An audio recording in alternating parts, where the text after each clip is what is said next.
సబ్బాష్ shalom and good morning everyone. బిడలారా, నీతిమంతులైన వారు ఎన్నడూ కానీ విడువబడుట కానీ వారి తదనంతరం వారి సంతానము భిక్షమెత్తుకుంట కానీ ఎక్కడ విని ఉండలేదనేది సామెతల గ్రంథంలో రాస్తుంటాడు సొలొమోను అయిన మహాజ్ఞాని అయిన సొలొమోను. కానీ బిడలారా, పరిశుద్ధ గ్రంథములు చూసినట్టయితే అబ్రహాము, ఇస్సాకు, యాకోబు ఇలా నీతిమంతులందరినీ చూసినట్టు అయితే వారి శ్రమలలో వారి బాధలు వారు ఎన్నటిని కూడా వారిని వదలపెట్టలేదు. కానీ వీరందరికీ కారకుడైన నోవాహు గారిని ఒక ప్రత్యేకమైన రీతిగా పరలోకపు తండ్రి గొప్పగా ఆశీర్వదించాడు.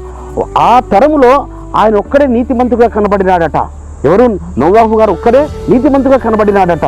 కాబట్టి ఆ నోవాహు గారికి ఆయన వాగ్దానం ఇస్తాడు, అయ్యా నువ్వు వెళ్ళి ఈ యొక్క సర్వభూప్రపంచ ప్రజలకు తెలియపరచు, జలప్రలయం రాబోతుంది అని. మరి 120 సంవత్సరాలు ఆయన ప్రకటించాడట. 120 సంవత్సరాలు ప్రకటిస్తే ఒక్కరంటే ఒక్కరు కూడా మారు మనసు పొందుకోలేదు.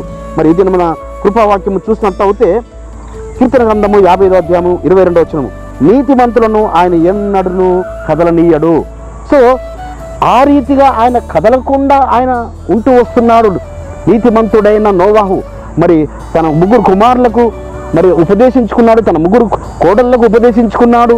కానీ ఏ ఒక్కరు కూడా గ్రహించలేదు. కానీ మూగ జీవులైన జంతువులు జంటలుగా ఆ పడవలోకి ప్రవేశించాయి.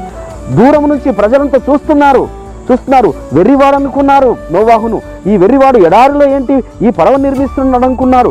ఈ మనకు వర్షమే అంటేనే సరిగా తెలియదే, ఇక్కడ పడవ నిర్మిస్తున్నాడు అనుకున్నారు. కానీ ఆ పరలోకపు తండ్రి యొక్క చేతి కర్రను పట్టుకొని ఆ ద్వారము యొద్ద నిల్చున్నాడు.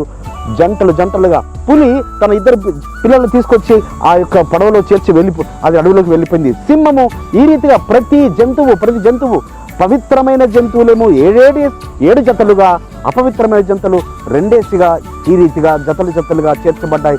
ప్రతి జీవి కాపాడబడింది, ప్రతి పక్షి కాపాడబడింది.